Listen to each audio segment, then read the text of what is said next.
જ્યારે મારી પર ગુસ્સીટોક થઈ, મારે સમાજને પૂછવું જોઈએ, 100% પૂછવું જોઈએ. આ સમાધાન કર્યું છે મેં, તો મારે સમાજને પૂછવું જોઈએ. પણ ક્યારે કે સમાજે મને મદદ કરી તો 100% મારે સમાજને પૂછવું જોઈએ.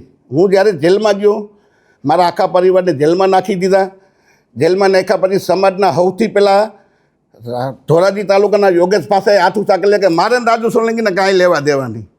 બીજા નંબરે દેવદાન મુસળીએ ક્યાંક ને ક્યાંક સમાજ તો ત્યાર હતો. એક એવું મોટું આંદોલન થઈ રહ્યું હતું કે તમે ઊંડાકાંડને ભૂલી જાવ એવું મોટું જબરદસ્ત આંદોલન થાત તો રાજુ સોલંકી ક્યાંક ને ક્યાંક મોટો થાત. સમાજના આગેવાનો કપાત હતા એટલે આંદોલન ના કર્યું. સમાજના લોકોને રોકવામાં આવ્યા કે આપણે આંદોલન નથી કરવું, આપણે કાંઈ નથી કરવું. રાજુ એના પાપે અંદર જેલમાં ગયો છે.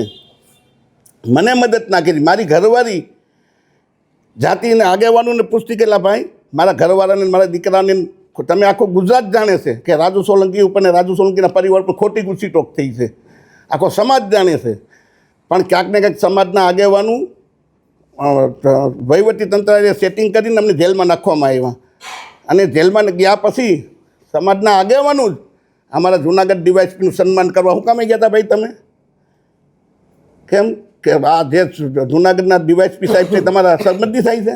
રાજુ સોલંકીને જેલમાં નાખ્યો એ બદલ સમાજના આગેવાનું જે આ કહેવાતા આગેવાનોને હું નામ દઉં છું એ સન્માન કરો કે સાહેબ તમે બહુ સારું કર્યું, રાજુ સોલંકીને તમે જેલમાં નાખ્યું.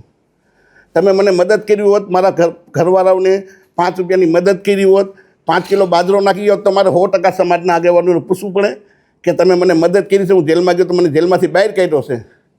અમે મારા પૈસા આવ્યા પણ લડાઈ રીબડા વીસ ગોંડલની હતી અને સમાજને આખાને ગેરમાર્ગે દોર્યો છે. આ સમાજના આગેવાનું અને અનુજસિંહ બાપુનું કરેલું છે આ બધું. એમાં જયરાજસિંહ જાડેજા અને ગણેશ જાડેજા નિર્દોષ છે અને ખોટા આખા સમાજને ગેરમાર્ગે દોર્યા છે. કાંઈ બોલાઈ ગયું. જય ભીમ, નમો બુદ્ધાય. સમાજ મને માફ કરજો.